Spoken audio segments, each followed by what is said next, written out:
Hi, dear students, learners, and all my seniors and juniors who are here on this channel, who is watching me on this channel.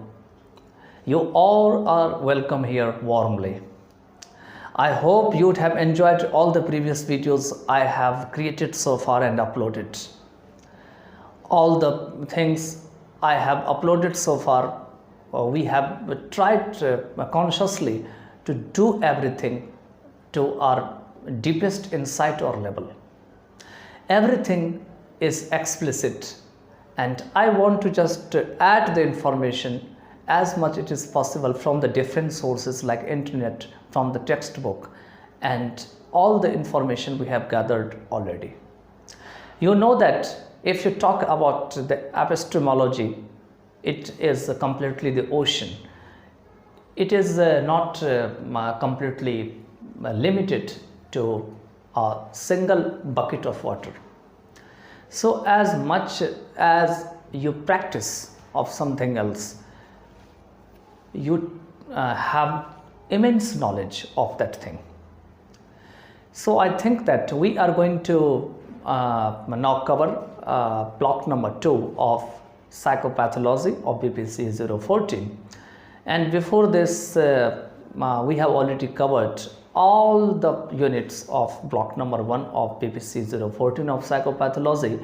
All the parts we have covered in multiple videos, and they are in part number 1, part number 2, and so on. So far, you would have enjoyed all these videos. You can leave your own opinion in the comment box, and we would just try to work on it as much as it is possible. By then, just take care of yourself and enjoy all the parts and videos of block number 2 with all the units. Come on easy learning. तो अब हम जो है next part करने जा रहे हैं इसी में ब्लॉक 2 में यूनिट 1 में, ठीक है। तो इसमें दिया हुआ attention deficit hyper activity disorder, ये क्या होते हैं, ADHD, क्योंकि ये आपको आगे बहुत आगे तक मिलेंगे और इसके ऊपर आपको एग्ज़ाम में क्वेश्चन भी आ सकता है, ध्यान से देखिएगा। तो अटेंशन डेफिसिट हाइपर एक्टिविटी जो डिसऑर्डर होते हैं, खास करके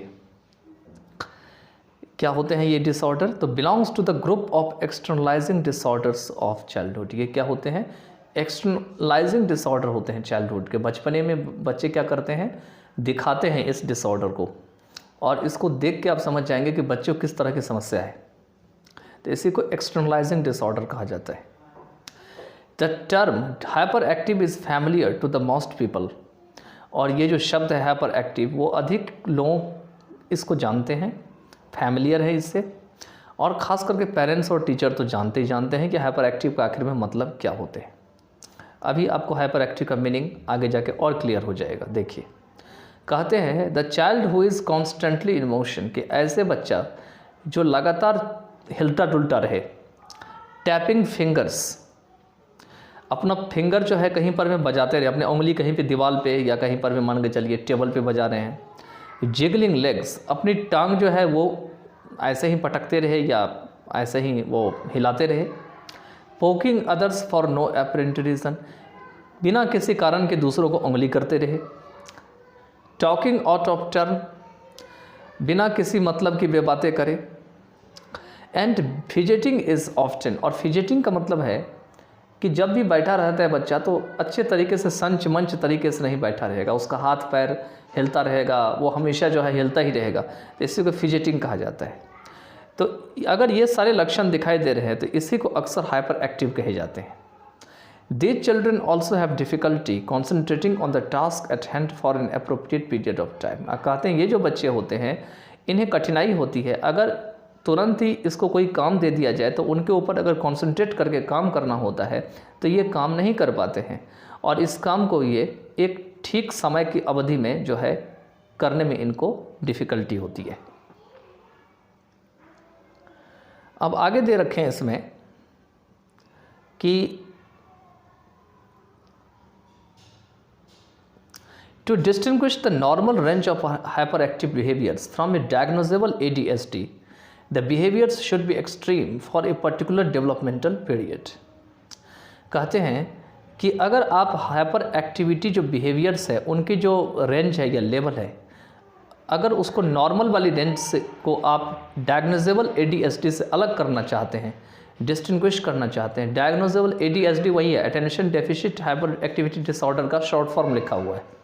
डायग्नोजेबल का मतलब है जिसे देख करके लक्षण का पता कर सकें और जिससे इलाज का भी प्रबंध कर सके, उसी को डायग्नोजेबल कहा जाता है। तो अगर डायग्नोजेबल ADHD से हाइपर एक्टिव जो नॉर्मल काइंड की है उसको अगर अलग करना हो, the behaviour should be extreme for the particular developmental period. तो ऐसी स्थिति में जो बिहेवियर होती है वो एक खास डेवलपमेंटल पीरियड में काफ़ी ज़्यादा उच्च स्तर पे होती है, एक्सट्रीम या होनी चाहिए। परसिस्टेंट अक्रॉस डिफरेंट सिचुएशन, और अलग अलग सिचुएशन में हमेशा बरकरार रहनी चाहिए।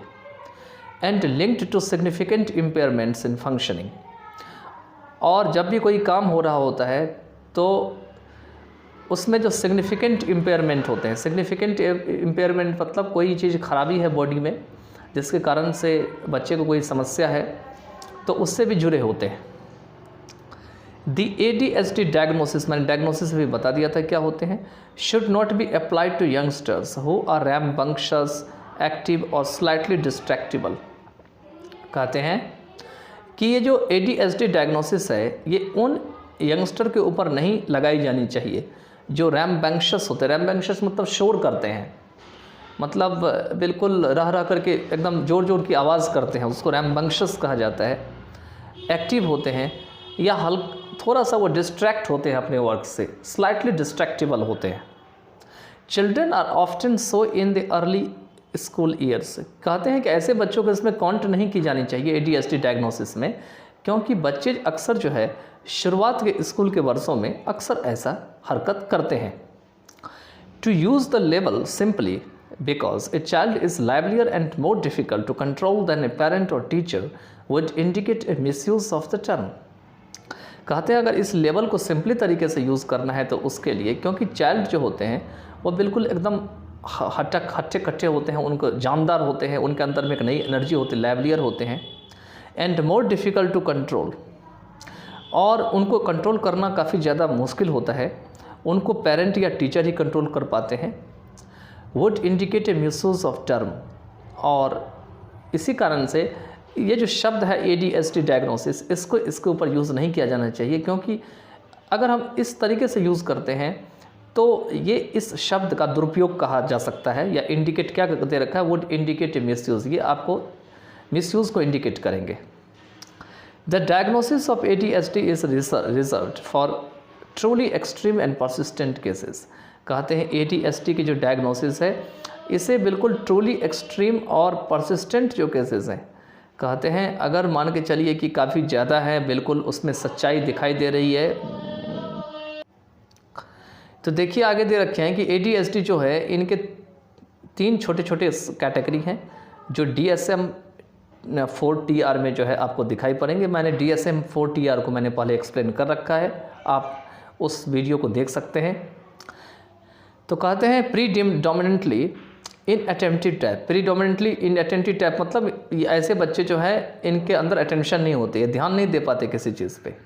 Children whose problems are primarily those of poor attention, मतलब ऐसे चिल्ड्रन होते हैं जो मुख्य रूप से जिनका ध्यान जो होते हैं वो बहुत ही कमज़ोर होते हैं। सेकेंड है predominantly hyper active impulsive type. दूसरे जो होते हैं हाइपर एक्टिव और इम्पल्सिव टाइप के होते हैं। इम्पल्सिव मैंने आपको बताया था, ना देखा ना सूझा किसी चीज़ को और उसके ऊपर काम करने के लिए चल पड़ा, इसको इम्पल्सिव कहा जाता है।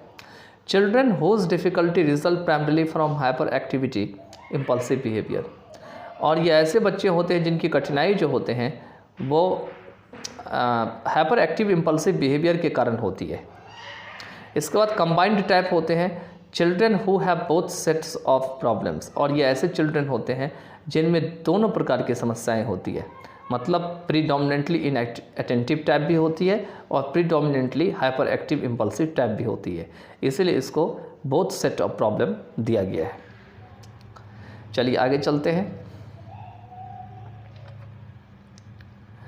आगे दे रखे हैं the combined type comprises the majority of ADHD children. कहते हैं जो कंबाइंड टाइप जो ऊपर दी गई है जिसमें दोनों ही होते हैं अटेंशन टाइप और दूसरा जो दे रखा था, इसमें ADHD जो चिल्ड्रन होते हैं उनमें अधिकतर ऐसे बच्चे होते हैं जो ADHD वाले होते हैं वो मिले होते हैं, कंप्राइज होते हैं। The prevalence of ADHD has been difficult to establish because of varied definition of the disorder over time and differences in the population sampled. कहते हैं ADHD की जो ये प्रिवेलेंस है, प्रिवेलेंस मतलब जो हमेशा ये बरकरार होने वाली चीज़ है, इसको एस्टैब्लिश करना काफ़ी डिफ़िकल्ट हो गया है, क्योंकि समय के साथ साथ इनके जो डिफिनीशन है वो अलग अलग दिखाई पड़ रहे हैं इनके डिसऑर्डर के, और साथ ही साथ जो पॉपुलेशन में इसके सैंपल ली गई है, आबादी में जा करके जो सैंपल लिए गए हैं अलग अलग बच्चों के, तो उस हिसाब से इनके अलग अलग डिफिनीशन आ रहे हैं। The consensus is that about 3 to 7% of school age children world wide currently have ADHD। DSM-4 और TR जो 2000 का है उसका रिपोर्ट है कि यह सहमति की गई, कॉन्सेंसस की गई कि जितने भी स्कूल एज वाले बच्चे होते हैं उसमें 3 से लेकर के 7% तक जो बच्चे होते हैं लगभग पूरी दुनिया में, वो अभी वर्तमान में उनको जो है ADHD की समस्या है। Evidence indicates that ADHD is more common in boys than in girls.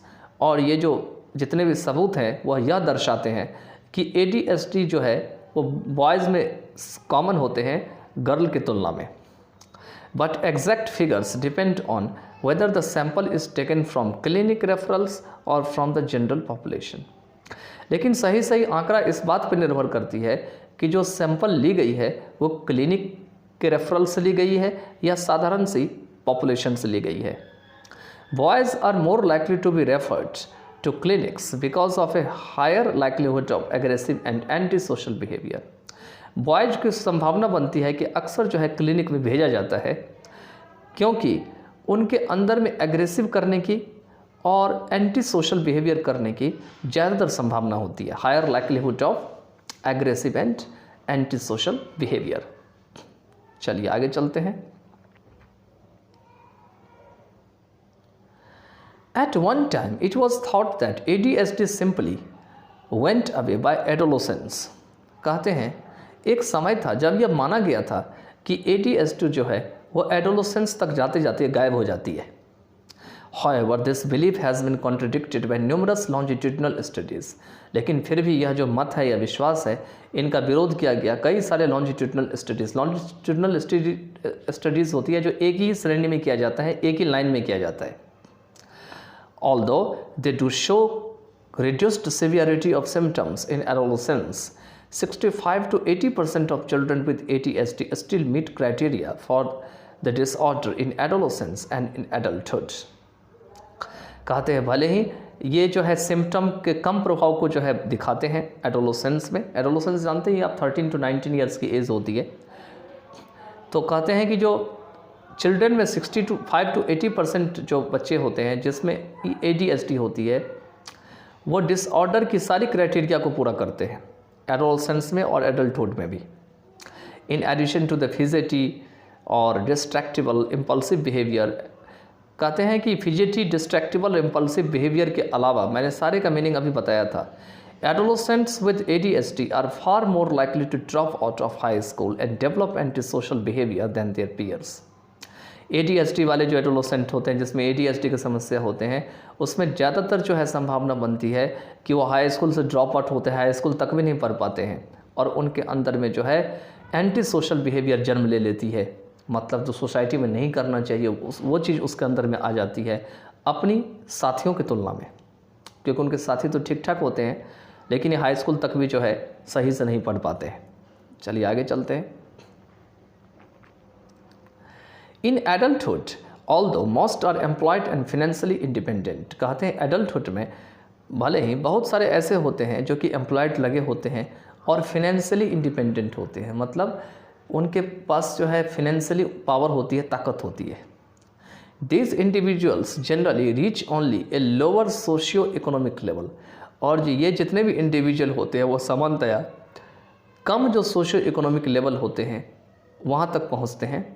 And change jobs more frequently than would normally be expected. और बार बार ये अपनी नौकरी बदल डालते हैं, मतलब नॉर्मली जितना उम्मीद होता है उसकी तुलना में। अब केस एग्जांपल देखते हैं। केस एग्जांपल क्या दे रखे हैं। Rohit is not doing well in school. Rohit school में अच्छा नहीं कर रहे होते। His teacher is convinced that he is just not trying. उसके टीचर को यह बात का एहसास कराया जाता है कि वह कोशिश बिल्कुल नहीं कर रहा है। He doesn't listen and he rarely completes work in class time. वह नहीं सुनता है और मुश्किल से ही क्लास टाइम में अपना काम पूरा करता है। When work is done, Rohit often misses important details। और जब काम पूरा भी हो जाता है, रोहित जो है वह इम्पॉर्टेंट डिटेल को अक्सर मिस कर देता है, नहीं यूज़ कर पाता है। What is turned in is often incomplete। जो भी पूरा किया जाता है वो अक्सर जो है वो इनकम्प्लीट होता है, अधूरा होता है। Furthermore, he is constantly losing pencils and papers and his book is in mess। और इसके आगे या इसके अतिरिक्त वह लगातार जो है उनके पेंसिल, पेपर और उनके जो बुक होते हैं वो आपस में जो है मिस हो जाते हैं या वो मतलब भूल जाते हैं, उसको सही से वो अपने पास नहीं रख पाते हैं। Rohit has many symptoms of ADHD। तो रोहित के पास बहुत सारे ADHD की लक्षण है और इनअटेंटिव टाइप भी है, मतलब उनको ध्यान ही नहीं रहता है कि हमें क्या लाना है, क्या रखना है और कैसे हमें यहाँ पे बैठना है। चलिए आगे चलते हैं। अब दे रखे हैं इटियोलॉजी ऑफ ADHD। ADHD के लक्षण क्या क्या है उसके बारे में यहाँ पे बताया जाता है 1.3.1 में। तो दे रखे हैं the cause of ADHD in children has been much debated. बच्चों में जो ADHD के जो कारण हैं वो काफ़ी ज़्यादा इसके ऊपर बहसबाजी की गई है। It still remains unclear to what extent the disorder results from environmental or biological factors and recent research point to both genetic and social environmental factors. यह अभी भी स्पष्ट नहीं है कि किस स्तर तक जो है डिसऑर्डर जो है वो एनवायरमेंटल और बायोलॉजिकल फैक्टर के कारण होती है, और जो हाल फिलहाल की जो रिसर्च है वो दोनों ही जेनेटिक और सोशल एनवायरमेंटल फैक्टर को बताती है या उसके ऊपर जोर डालती है। Many researchers believe that biological factors such as genetic inheritance will turn out to be important precursors to the development of ADHD।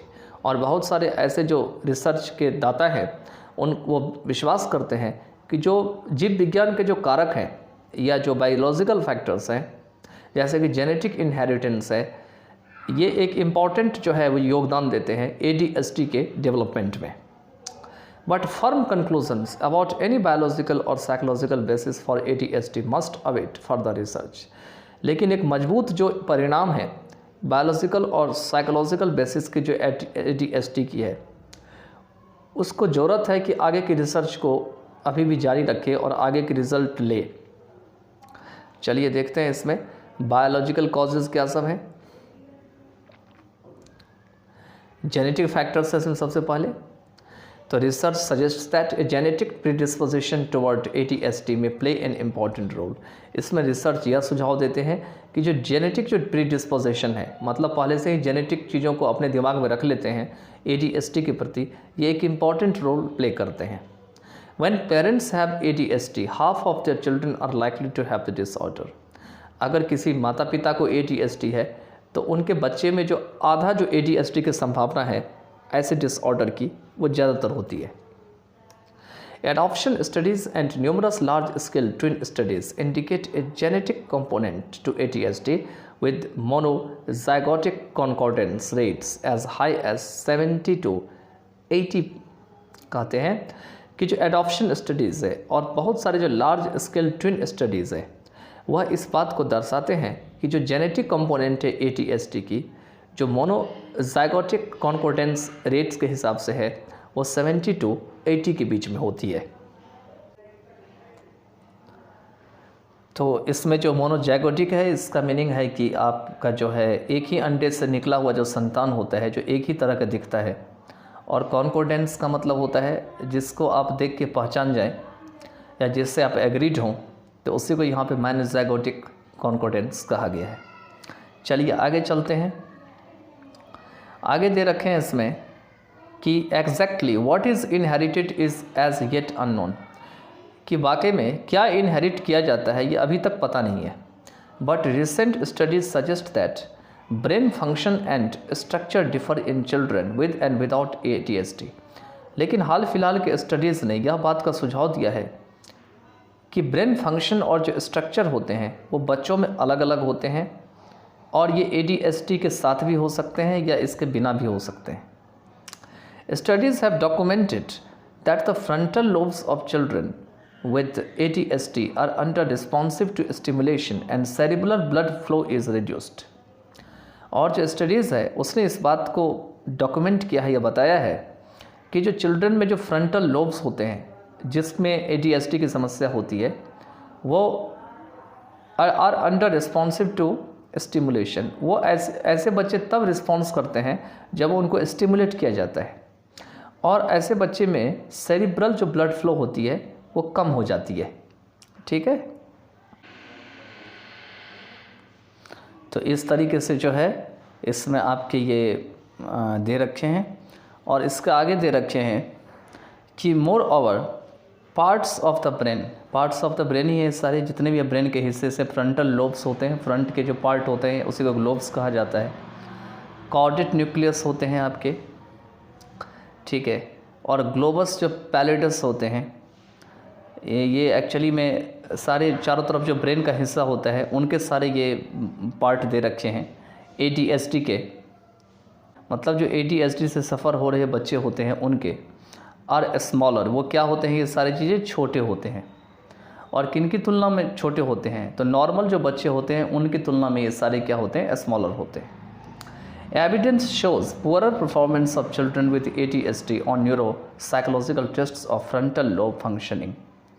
कहते हैं जो सबूत है वह यह दिखाती है कि जिस बच्चे में ADHD होती है वो परफॉर्मेंस बहुत कमज़ोर करता है, उनका परफॉर्मेंस अच्छा नहीं होता है जब उनको न्यूरोसाइकोलॉजिकल टेस्ट पे रखा जाता है तो फ्रंटल लोब फंक्शनिंग में, such as inhibiting behavioural responses.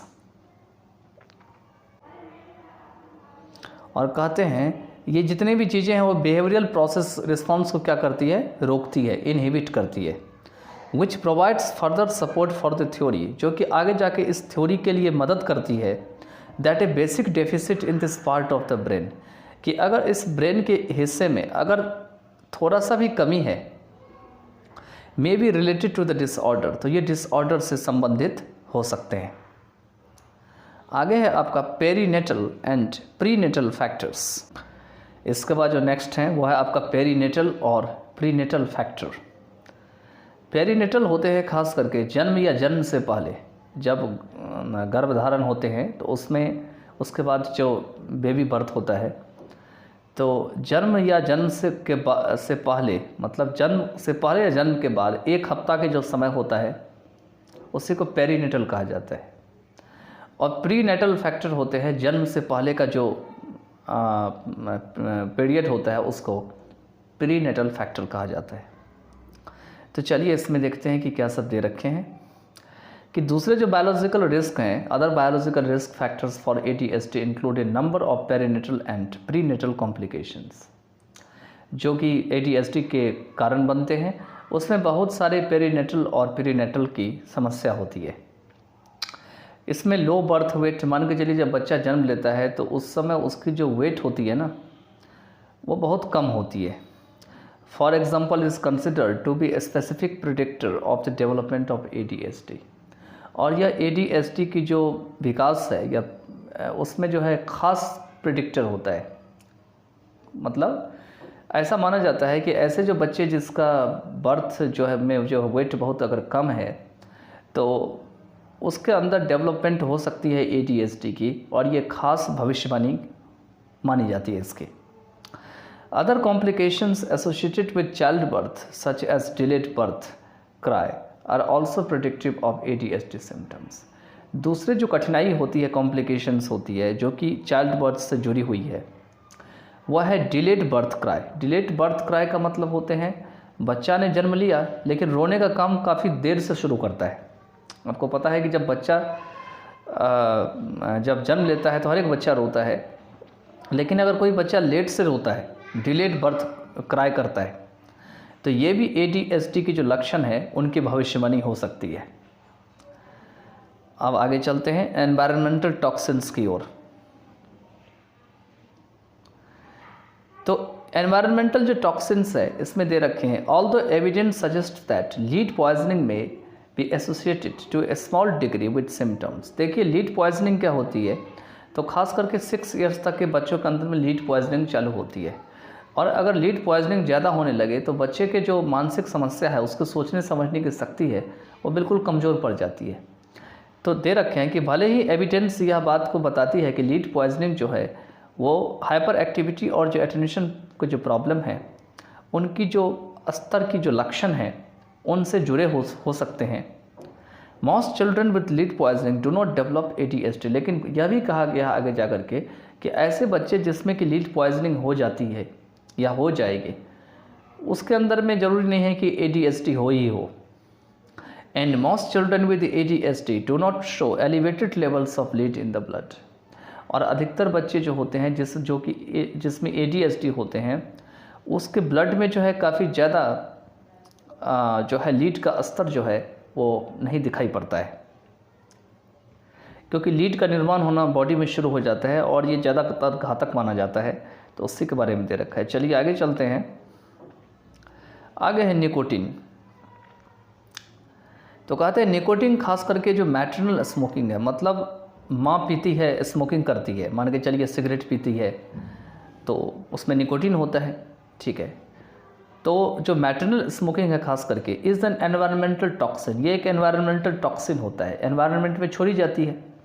That plays an important part in the development of ADHD, जिससे क्या होती है कि ADHD की डेवलपमेंट में जो है वह एक महत्वपूर्ण हिस्सा जो है वो प्ले करती है। मिलवर्जन एट ऑल 1996 में उन्होंने एक रिपोर्ट दिया था, reported that 22% of mothers of children with ADHD reported smoking a pack of cigarettes per day during pregnancy, compared with 8% of mothers whose children did not develop ADHD.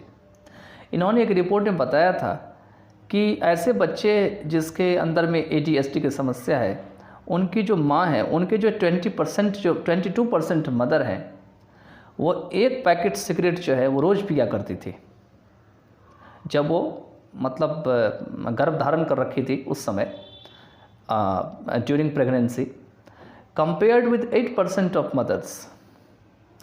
और ख़ास करके इनकी comparison उस मदर से किया गया जिनके चिल्ड्रन को ADHD की समस्या नहीं थी या ADHD डेवलप नहीं थी, compared with 8% of mothers who children did not develop ADHD.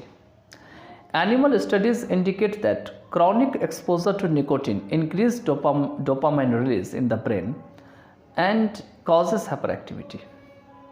कहते हैं एनिमल जो स्टडीज़ है वो इस बात को दर्शाती है कि अगर लंबे काल तक, क्रॉनिक मतलब दीर्घकालीन या लंबे काल तक अगर निकोटीन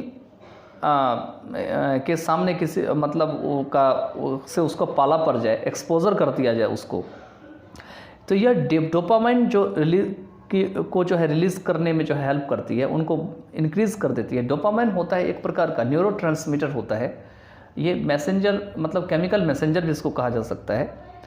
ये ब्रेन में जो है इसको बढ़ा देती है, इंक्रीज़ कर देती है, और जो कि हाइपर एक्टिविटी का कारण बनती है।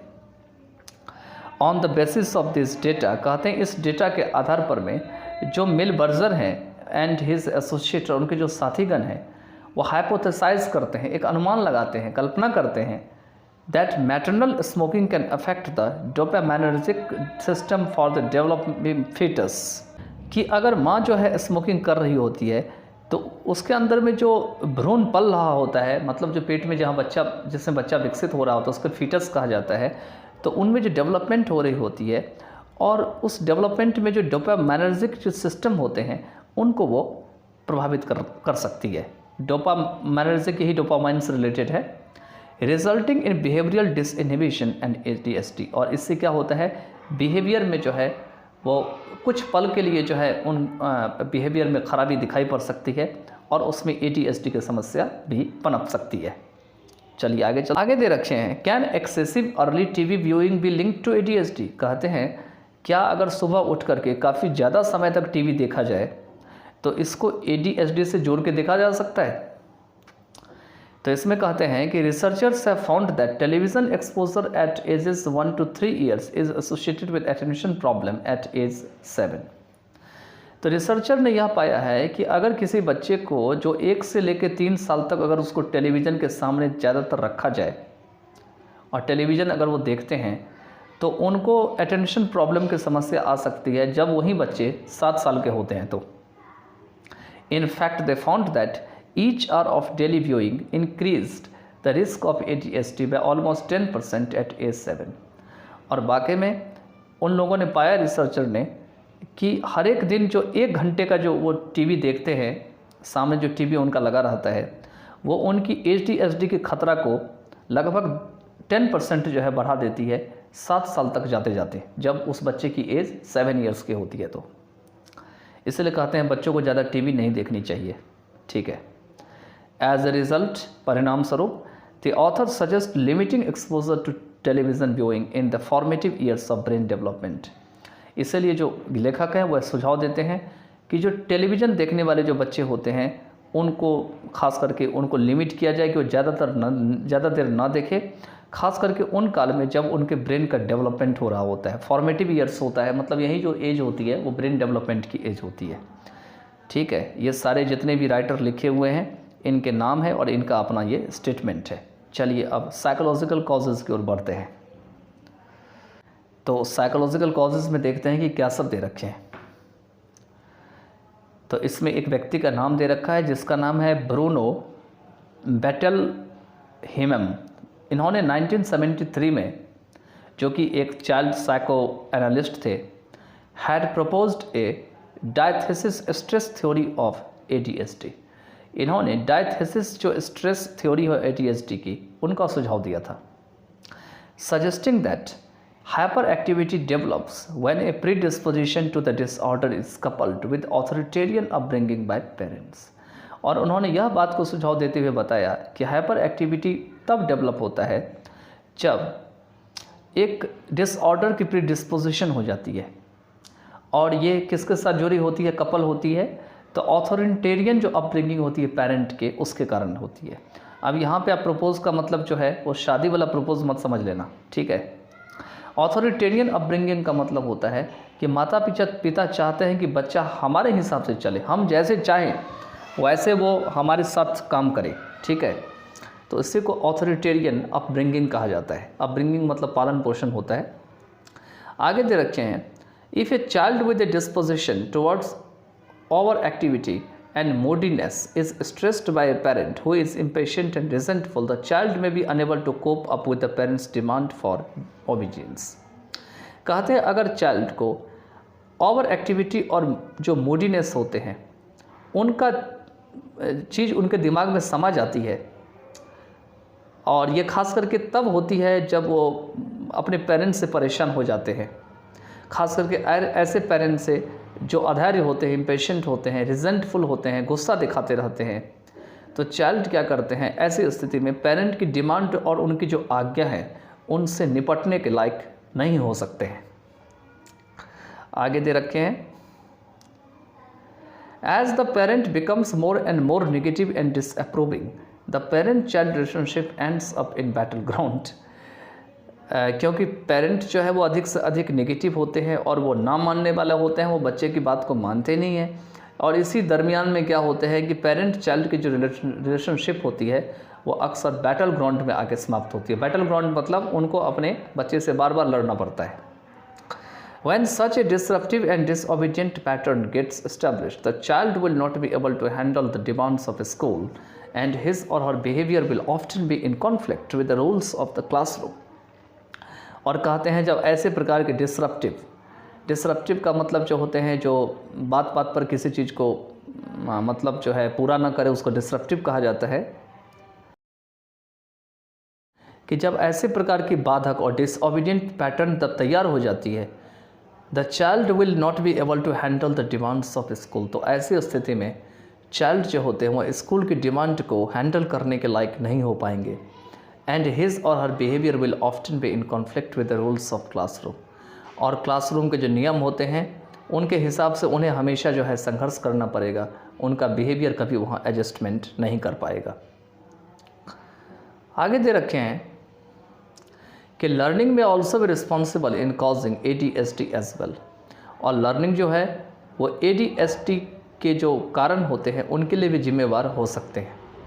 Hyper activity could be enforced by the attention in एलिसिट्स, और हाइपर एक्टिविटी को और बढ़ाया जा सकता है एलिसिट्स के हिसाब से, बाय द अटेंशन इट एलिसिट्स, मतलब एलिसिट्स होता है दूसरों से अपना काम निकलवा लेना, इसको एलिसिट्स कहा जाता है। और मान के चलिए दूसरों से अपना काम निकलवा लेते हैं, हम कहते हैं भाई ये काम करना, लेकिन उसको हम आश्वासन देते हैं लेकिन वही काम हम किसी दूसरे से करवा लेते हैं। तो इससे क्या होती है, उनके अंदर जो फ्रीक्वेंसी होती है और इंटेंसिटी होती है वो और बढ़ जाती है ADHD की या हाइपर एक्टिविटी की। ठीक है, चलिए। हाइपर एक्टिविटी में also be modelled on the behaviour of parents and siblings, और हाइपर एक्टिविटी जो है वो पेरेंट और सिबलिंग जो होते हैं उनके बिहेवियर के आधार पर भी रखा जा सकता है। आगे दे रखे हैं, however such theories have not been supported by research, कहते हैं कि फिर भी इस प्रकार की थ्योरीज को जो है रिसर्च के द्वारा मदद नहीं दिया गया है। न्यूरोलॉजिकल और जो जेनेटिक फैक्टर्स हैं हैव फार ग्रेटर सपोर्ट, इन्होंने काफ़ी ज़्यादा सपोर्ट किया है साइकोलॉजिकल फैक्टर की तुलना में ADHD के लक्षण को पहचानने के लिए, कारण या एटियोलॉजी को जानने के लिए। अब आगे हम चलते हैं, जानते हैं कि आखिर में ये जो ADHD होते हैं इसका क्या समाधान हो सकता है, इसका ट्रीटमेंट कैसे होगा आखिर में। तो इसमें दे रखे हैं ADHD is typically treated with medication and behavioural methods based on operant conditioning, कहते हैं साधारणतया जो ADHD होते हैं उन्हें मेडिकेशन के जरिए और बिहेवियरल मेथड के जरिए जो है वो ठीक किए जाते हैं, और ये होते हैं ऑपरेंट कंडीशनिंग के ऊपर आधारित होते हैं। अभी ऑपरेंट कंडीशनिंग के बारे में भी आप जानेंगे किसी न किसी थ्योरी में। ठीक है, चलिए आगे चलते हैं। आगे है मेडिकेशंस। तो स्टिमुलेंट मेडिकेशंस, ये स्टिमुलेंट मेडिकेशन है जो कि मतलब हौसला बढ़ाती है, उत्तेजना करती है, जोश जगाती है। इसमें आपको मेथिल्फिनिडिएट और रिटालिन का नाम दिया गया है। Have been prescribed for ADHD, यह ADHD के लिए जो है वो प्रिस्क्राइब किया गया है, लिख के दिया गया है पिछले 1960s के आरंभ से ही। The prescription of this medications is sometimes continued into adolescence and adulthood as accumulating evidence suggests that symptoms of ADHD do not usually disappear with the passage of time। कहते हैं ये जितने भी मेडिकेशंस हैं उनका जो मतलब सलाह है या प्रिस्क्रिप्शन है वो कभी कभी जो है वो एडोलसेंट और एडल्टहुड में भी जारी रहती है, और ये मिला जुला करके एक ऐसी एविडेंस को सजेस्ट करती है कि ADHD के जो लक्षण है वो साधारणतया जो है वो समय के साथ नहीं जाती है, डिसअपियर नहीं होती है। The drugs used to treat ADHD reduce disruptive behavior and improve ability to concentrate। ऐसे ड्रग्स जो कि ADHD को ठीक करने के लिए यूज़ किए जाते थे वो डिसरप्टिव बिहेवियर को कम करती है। डिसरप्टिव बिहेवियर मतलब जो उनके बिहेवियर में बाधक बनती है उसको डिसरप्टिव बिहेवियर कहा जाता है, और साथ ही साथ में जो उनकी एबिलिटी होती है कंसंट्रेशन में, कंसंट्रेट करने में, उनको बेहतर बनाती है। Numerous controlled studies comparing stimulant with placebos in double-blind designs have shown short-term improvement in concentration, goal-directed activity, classroom behavior, and social interactions with parents, teachers, and peers, and reductions in aggressiveness and impulsivity in about 75% of ADHD children। और कहते हैं कई प्रकार के control studies जो है जिससे कि स्टिमुलेंट की प्लेसिबो के साथ जो है वो कंपेयर कराया गया है। इन डबल ब्लाइंड डिज़ाइंस में इन्होंने एक छोटा टर्म जो है वो इम्प्रूवमेंट दिखाया है कंसंट्रेशन में, मतलब बच्चे का ध्यान नहीं लगता है, तो कंसंट्रेशन को बरकरार रखने के लिए ये जो कंट्रोल्ड स्टडीज़ है प्लेसिबो के साथ ब्लाइंड डबल ब्लाइंड डिज़ाइंस में उसको जो है कराया गया है, और ये सारे चीज़ जो है इम्प्रूवमेंट में काम करी है, खास करके कंसंट्रेशन में, गोल डायरेक्टेड एक्टिविटी में, क्लासरूम बिहेवियर में, माता पिता के साथ सोशल इंटरेक्शन में, टीचर्स के साथ, अपने साथीगण या पीयर्स के साथ, और इसको करा करके जो एग्रेसिवनेस होती है और इम्पल्सिविटी होती है, ख़ास करके ADHD के चिल्ड्रन के जो 75% है बच्चे हैं उनमें कम किया गया है। ठीक है,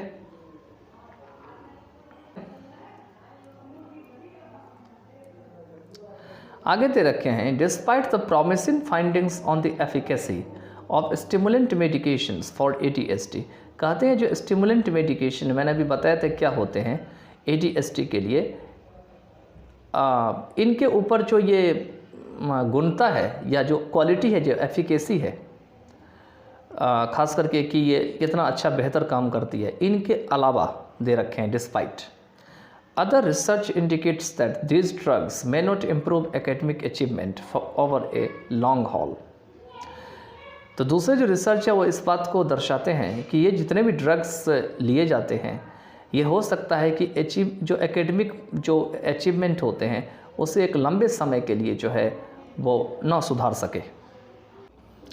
आगे दे रखे हैं इसमें कि further stimulant medications have side effects. कहते हैं इसके आगे अगर स्टिमुलेंट मेडिकेशन का इस्तेमाल किया जाए तो इसके साइड इफ़ेक्ट होते हैं। In addition to transient loss of appetite and sleep problems, a risky side effect of the widespread prescription of stimulants has emerged. कहते हैं कुछ पल के लिए भूख जो है कम लगने लगती है, सोने में भी समस्या होने लगती है और इसके रिस्की साइड इफ़ेक्ट होते हैं।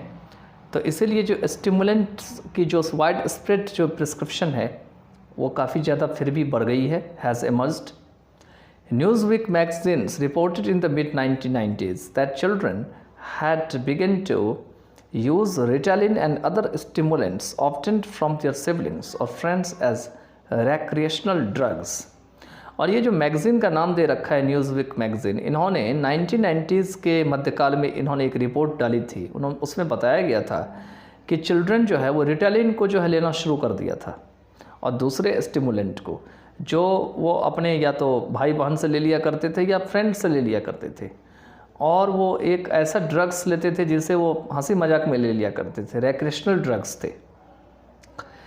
It's use has also spread among high school or college students not suffering from ADHD। और इसका यूज़ खास करके हाई स्कूल के उन बच्चों में भी होने लगे, उन कॉलेज स्टूडेंट्स में भी होने लगे जो कि ADHD से परेशान नहीं हो रहे थे, as they find that snorting it like cocaine helps them focus better on their school work and ward off fatigue। क्योंकि उनका मानना था कि that snorting it like cocaine, देखो स्नॉर्ट का तो मतलब होता है खर्राटे मारना, लेकिन यहाँ पे मीनिंग कुछ डिफरेंट काइंड का दे रखा है, तो इसको अलग टाइप से यूज़ किया जाना चाहिए वर्ड को यहाँ पर। में कहते हैं कि उनका मानना था कि अगर कोकीन जैसे चीज़ों को अगर आप लेते हैं तो वो उनको ज़्यादा फोकस कराती है उनके स्कूल वर्क में, और उन्हें जो थकावट जो होती है, वार्ड ऑफ मतलब फैटिक जो होती है, उनसे वो उन्हें दूर रखती है। वार्ड ऑफ का मीनिंग होते हैं दूर रखना। While these misuses of Ritalin are indeed troubling, it is nonetheless effective in the treatment of ADHD। कहते हैं कि एक और ये जितने भी रिटालिन हैं इनके जो मिसयूज़ हैं वो वाकई में कष्टदायक है, ट्रबलिंग है, उस सब के बावजूद भी इट इज़ नॉनथलेस ADHD की जो रोकथाम है या ट्रीटमेंट है उनके लिए प्रभावशाली है, and should be considered a critical component of treatment programmes. और इस एक ट्रीटमेंट प्रोग्राम का जो है क्रिटिकल कंपोनेंट समझी जानी चाहिए। चलिए आगे चलते हैं। आगे दे रखे हैं साइकोलॉजिकल ट्रीटमेंट। तो other than medications, the most promising treatment of ADHD children involve parent training and changes in classroom management based on operant conditioning principles. कहते हैं मेडिकेशंस के अलावा बहुत सारे जो प्रॉमिसिंग ट्रीटमेंट है ADHD के चिल्ड्रन के, उसमें पेरेंट ट्रेनिंग और ऐसे क्लासरूम में परिवर्तन जो है शामिल होते हैं मैनेजमेंट में, जो कि ऑपरेंट कंडीशनिंग सिद्धांत पे काम करते हैं। These programs have demonstrated at least short-term success in improving both social and academic behavior। ये जो प्रोग्राम है इन्होंने कम से कम कुछ समय के लिए जो है वो सोशल और जो एकेडमिक बिहेवियर है उनको बेहतर करने के लिए सफलतापूर्वक दिखाया गया है या दिखाई है। In this treatment children's behaviour is monitored at home and in school. और इस उपचार में बच्चे की जो बिहेवियर होती है उसे घर में और स्कूल में, घर पर और स्कूल में देखी जाती है। And they are reinforced for behaving appropriately. और अगर ऐसे बच्चे ठीक ठाक बिहेव कर रहे होते हैं तो उनको और बढ़ावा दिया जाता है, रीइंफोर्समेंट दी जाती है। For example, for remaining in their seats and working on assignment. मतलब ऐसे बच्चे अगर वो अपनी सीट पे बैठे रहते हैं और अपनी असाइनमेंट कर रहे होते हैं तो। Point systems and star charts are typical components of this programmes. और ये जो दोनों नाम दिए गए हैं ये टिपिकल कंपोनेंट होते हैं इन प्रोग्राम के। Youngsters earn points and younger children earn stars for behaving in certain ways. Youngsters को पॉइंट मिलते हैं और यंगर चिल्ड्रन जो होते हैं उन्हें स्टार मिलते हैं ठीक तरीके से अगर वो बिहेव कर रहे होते हैं तो। The children can then spend their earnings for rewards. और बाद में चिल्ड्रन जो है वो रिवार्ड के रूप में अपनी अर्निंग को खर्च कर सकते हैं। The focus of these operant programs is on improving academic work, completing household tasks, or learning specific social skills rather than on reducing signs of hyperactivity such as running around and jiggling. कहते हैं कि जितने भी operand programme की जो focus है जो कि एकेडमिक वर्क को बेहतर करने के लिए किया जाता है, हाउस होल्ड टास्क को पूरा करने के लिए किया जाता है, कुछ खास सोशल स्किल्स को सीखने के लिए किया जाता है, ठीक है, rather than on reducing signs of hyperactivity। और हाइपर एक्टिविटी के जो साइंस है उनको कम करने के बजाय ये इसके ऊपर काम करती है। जैसे कि हाइपर एक्टिविटी के साइंस क्या है, चारों ओर दौड़ लगाना या जिगलिंग करना, मतलब किसी चीज़ को इधर से उधर बहुत तेज़ी से फेंकना। आगे चलते हैं। आगे दे रखे हैं कि school interventions for children with ADHD include training teachers to understand the unique needs of the children and to apply operant techniques. कहते हैं कि ऐसे बच्चे जो ADHD हैं उसमें स्कूल जो अपना हस्तक्षेप करती है जिसमें ट्रेन टीचर शामिल होते हैं जो कि इन बच्चों की जो अनोखी जो ज़रूरत है उनको समझते हैं, and to apply operant technique. और उनके ऊपर जो है उन्हें ऑपरेंट टेक्निक को अप्लाई करना होता है क्लासरूम के अंदर में। Peer tutoring and academic skills. Academic skills के लिए उन्हें साथी के बैठे जो बच्चे होते हैं एक ही क्लासरूम के उनसे उनको पढ़वाते हैं। मान के चलिए 10th क्लास में 10 बच्चे हैं, उसी में कोई अच्छा तेज है तो उसी में से किसी को उठा करके कहते हैं कि इन्हें पढ़ाओ, तो उसको पीयर ट्यूटरिंग कहा जाता है। And having teachers provide daily reports to parents about in school behaviour. और इनके पास ऐसे टीचर होते हैं जो डेली रिपोर्ट देते हैं उनके पेरेंट्स को कि उनका बच्चा ने स्कूल में कैसा बिहेवियर किया था, which is followed up with rewards and consequences at home. और जिससे उस बच्चे का घर पर में रिवार्ड या कॉन्सिक्वेंस तय होता है कि उस बच्चे को रिवार्ड दिया जाए या इससे उसका परिणाम उसको भुगतना पड़ेगा।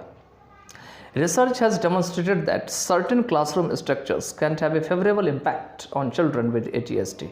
और जो रिसर्च है उन्होंने यह दिखाया है कि कुछ खास प्रकार जो क्लासरूम की जो बनावट है इनका ADHD वाले जो बच्चे होते हैं उनके ऊपर एक फेवरेबल इम्पैक्ट पड़ता है, मतलब एक अच्छा प्रभाव हो सकता है या पड़ सकता है। For example, in the ideal classroom environment teachers modify the presentation format and materials used for task. Example के लिए एक अच्छा सा अगर क्लासरूम एनवायरनमेंट है तो उसमें टीचर क्या कर सकते हैं, तो प्रेजेंटेशन फॉर्मेट और जो मटेरियल जो टास्क के लिए यूज़ किए जाते हैं उनको और बेहतर बना सकते हैं। कीप असाइनमेंट्स ब्रीफ, असाइनमेंट को छोटा कर सकते हैं। And provide immediate feedback regarding accuracy, और तुरंत जो है उसको कैसे ठीक किया जाए उसके लिए फीडबैक दे सकते हैं। Have an enthusiastic and task forced style, और उनके पास जो है टास्क को कैसे जो है वो टास्क फोकस कैसे किया जाए, उसको कैसे टास्क को पूरा किया जाए उनकी क्षमता होती है, और साथ में उनके अंदर जोश होता है, एंथुजियास्टिक होती है। Provide breaks for physical exercise, वो फिजिकल एक्सरसाइज के लिए ब्रेक देते हैं। Use computer assisted drill program, और कंप्यूटर के से जो जुड़े ड्रिल प्रोग्राम होते हैं उनका यूज़ करते हैं। And schedule academic work during the morning hours, और मॉर्निंग आवर्स के समय में जो एकेडमिक वर्क है उनको शेड्यूल करते हैं। Such environmental changes are designed to accommodate the limitations imposed by this disorder rather than to change the disorder itself.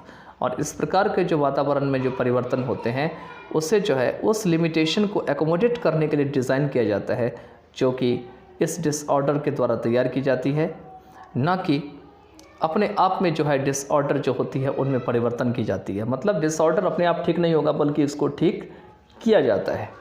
तो चलिए अब जो है आगे नेक्स्ट पार्ट ऑफ वीडियो में करेंगे। Bye then take care of yourself and read yourself at your home enthusiastically.